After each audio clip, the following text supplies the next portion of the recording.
Hello everyone.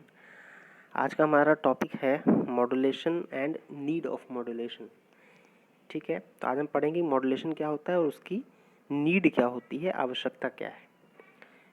ठीक है, तो बेसिकली समझिए कि ये इलेक्ट्रॉनिक कम्युनिकेशन का एक पार्ट है। ठीक है, इलेक्ट्रॉनिक कम्युनिकेशन में, वायरलेस कम्युनिकेशन में मॉड्यूलेशन बहुत आवश्यक है। ठीक है, बिना मॉड्यूलेशन के हम वायरलेस कम्युनिकेशन नहीं कर सकते। तो मॉड्यूलेशन क्या होता है देखते हैं।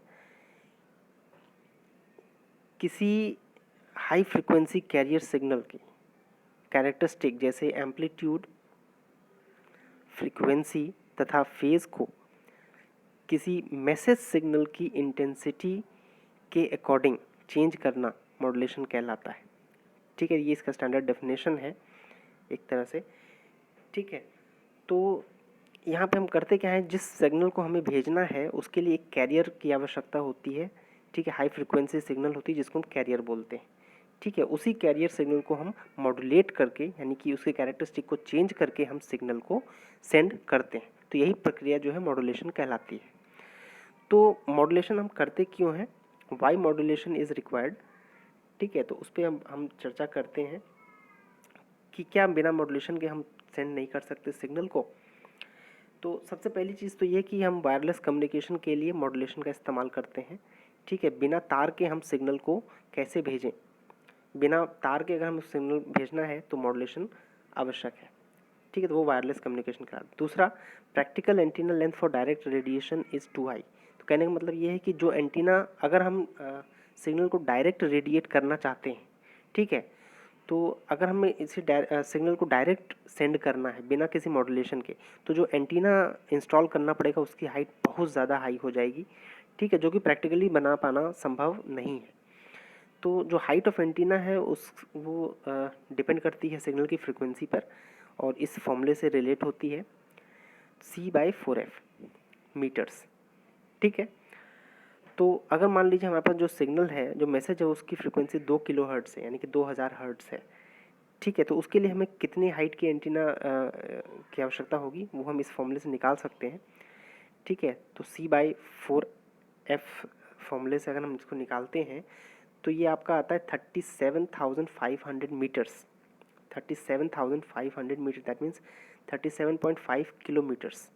तो 37 किलोमीटर ऊंचा एंटीना हमें लगाना पड़ेगा, जो कि प्रैक्टिकली संभव नहीं है। तो इसके लिए जो है हमें मॉड्यूलेशन करना पड़ता है।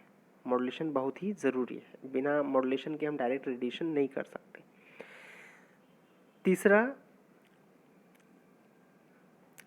तीसरी जो बात है वो है हाई बैंडविड्थ। हाई बैंडविड्थ का मतलब ये है कि जब हम मॉड्यूलेशन करते हैं, मॉड्यूलेशन की सहायता से हम कई सिग्नल्स को एयर में ट्रांसमिट कर सकते हैं एट द सेम टाइम। ठीक है, तो वायरलेस कम्युनिकेशन में बैंडविड्थ बहुत ज़्यादा होती है। ठीक है, जिसमें हम बहुत सारे सिग्नल्स को सेंड कर सकते हैं विदाउट एनी इंटरफेरेंस। तो ये हमारी चौथा, लॉन्ग रेंज कवरेज।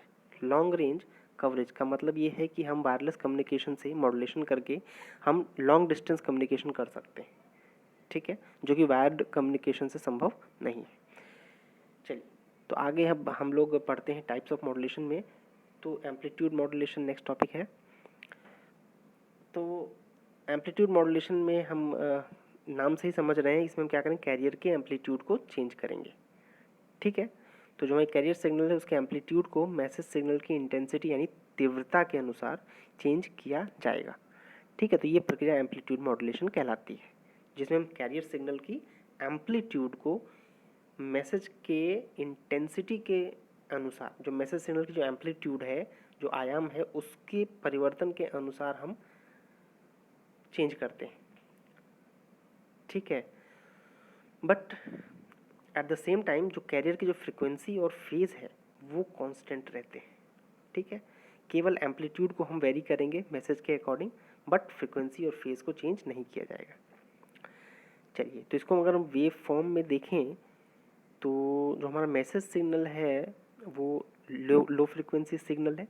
तो आप ये देख रहे हो, ये हमारा एक लो फ्रिक्वेंसी सिग्नल है जिसको मैसेज सिग्नल या मॉड्यूलेटिंग सिग्नल बोलते हैं टेक्निकली।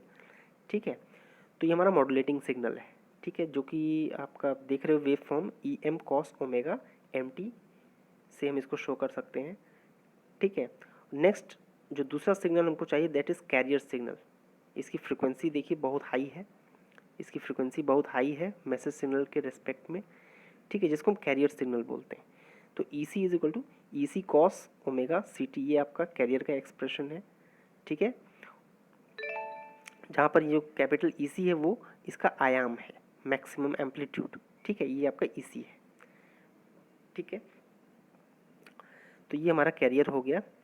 अब जब हम मॉड्यूलेशन करते हैं तो इसके एम्पलीट्यूड को जब चेंज करेंगे मैसेज सिग्नल के अकॉर्डिंग, ठीक है, तो इसके एम्पलीट्यूड में परिवर्तन आएंगे, ठीक है, बट फ्रिक्वेंसी को कांस्टेंट रखा जाएगा। तो हम देखेंगे कि इस तरह से कुछ परिवर्तन आता है कैरियर के एम्पलीट्यूड में। जैसे जैसे मैसेज का एम्पलीट्यूड चेंज हो रहा है वैसे वैसे कैरियर का एम्पलीट्यूड भी चेंज होता है।